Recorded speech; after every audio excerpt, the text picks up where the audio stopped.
ফের শিক্ষায় নিয়োগ দুর্নীতিতে তদন্তে সক্রিয় কেন্দ্রীয় তদন্তকারী সংস্থা এনফোর্সমেন্ট ডাইরেক্টরেট নাকতলায় প্রাক্তন শিক্ষামন্ত্রী পার্থ চট্টোপাধ্যায় বাড়িতে ফের ইডি প্রায় 6 ঘন্টা জেরা শেষে ইতিমধ্যেই বেরিয়েছেন ইডি আধিকারিকরা। সকাল 10:45 নাগাদ তারা কিন্তু সেখানে ঢোকেন এবং বিকেল 4:35 পর্যন্ত চলে জিজ্ঞাসাবাদ। শিক্ষায় নিয়োগ দুর্নীতির তদন্তে ফের সক্রিয় কেন্দ্রীয় তদন্তকারী সংস্থা এনফোর্সমেন্ট ডাইরেক্টরেট নাকতলায় পার্থ চট্টোপাধ্যায় বাড়িতে ফের ইডি প্রায় 6 ঘন্টা জেরা শেষে ইতিমধ্যেই বেরোলেন ইডি আধিকারিকরা। নাগতলায় পার্থ চট্টোপাধ্যায়ের বাড়িতে আজকে আমরা দেখি যে সকাল 10:45 নাগাদ ইডি আধিকারিকরা পৌঁছন এবং তারপর লাগাতার জিজ্ঞাসাবাদ চলে এবং টানা 6 ঘন্টা জিজ্ঞাসাবাদের পর বিকেল 4:35 নাগাদ ইডি আধিকারিকরা তারা কিন্তু বেরিয়ে গেলেন। আর ইডি আধিকারিকরা তারা কেন্দ্রীয় নিরাপত্তা রক্ষী নিয়ে একেবারে পৌঁছন। কেন্দ্রীয় নিরাপত্তা রক্ষীরা তারা কিন্তু একেবারে তার বাড়ি ঘিরে রাখেন।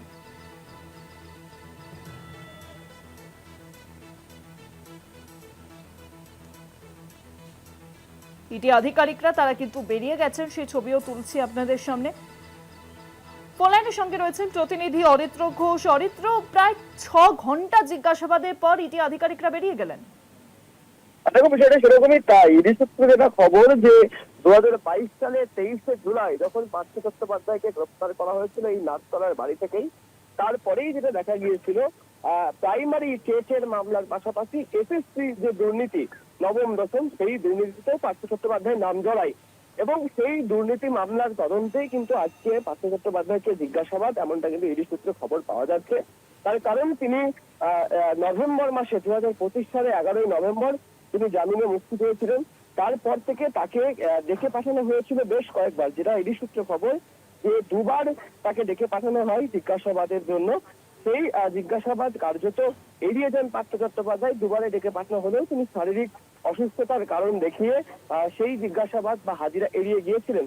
তারপরে যেটা দেখা গেল আজ সকাল 10:45 নাগাদ ইডি গোয়েন্দারা 6 জন ইডি আধিকারিক সাথে বিপুল সংখ্যক কেন্দ্রীয় বাহিনীর জওয়ান, যেটা নিয়ম মাফিক, সেই জওয়ানকে নিয়ে এসে পৌঁছায় পার্থ চট্টোপাধ্যায় নাগতলায় বাড়িতে এবং তার বেশ কিছু বয়ান রেকর্ড করা হয়েছে বলে ইডি সূত্রে খবর পাওয়া যাচ্ছে। একই সাথে বেশ কিছু নথিপত্র বাজেয়াপ্তও করা হয়েছে বলে ইডি সূত্রে জানা যাচ্ছে।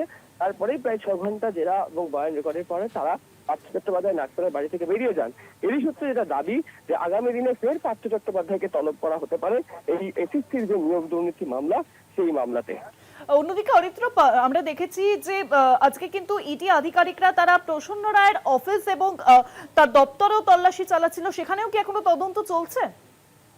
দেখো, প্রসন্ন রায়ের বিষয়টা এই মুহূর্তে কোনো আপডেট পাওয়া যায়নি। তবে যে প্রসঙ্গ উঠলো, প্রসন্ন রায় উল্লেখযোগ্যভাবে এই পার্থ চট্টোপাধ্যায়কে যখন গ্রেফতার করা হয়েছিল, নিয়োগ দুর্নীতি তদন্ত যখন একের পর এগিয়ে নিয়ে যাচ্ছিল ইডি গোয়েন্দারা, এই সময়তে দেখা গিয়েছিল অন্যতম মিডলম্যান বা এজেন্ট হিসেবে এই প্রসন্ন রায়ের নাম উঠে এসেছিল। সেই প্রসন্ন রায়ও কিন্তু জামিনে মুক্ত পান। তারপরেই কিন্তু প্রসন্ন রায়ের যে বাড়ি এবং তার যে অফিস রয়েছে নিউ টাউনে, সেখানেও কিন্তু ইডি গোয়েন্দারা পৌঁছে যান। ইডি সূত্রে এটা খবর যে এই এসএসসির যে দুর্নীতি মামলা, এই মামলাতে প্রসন্ন রায়ের কোনো ভূমিকা রয়েছে কিনা, পার্থ চট্টোপাধ্যায়ের সাথে কোনো নিষ্কাশ রয়েছে কিনা, বা এই গোটা মামলাতে মিডলম্যান হিসেবে প্রসন্ন রায়েরও কি কোনো ভূমিকা ছিল কিনা, কোনো ট্রানজাকশন হয়েছে। একদমই তাই। অনেক ধন্যবাদ তোমায় অরিত্র। ফোন লাইনের সঙ্গে ছিলেন প্রতিনিধি অরিত্র ঘোষ।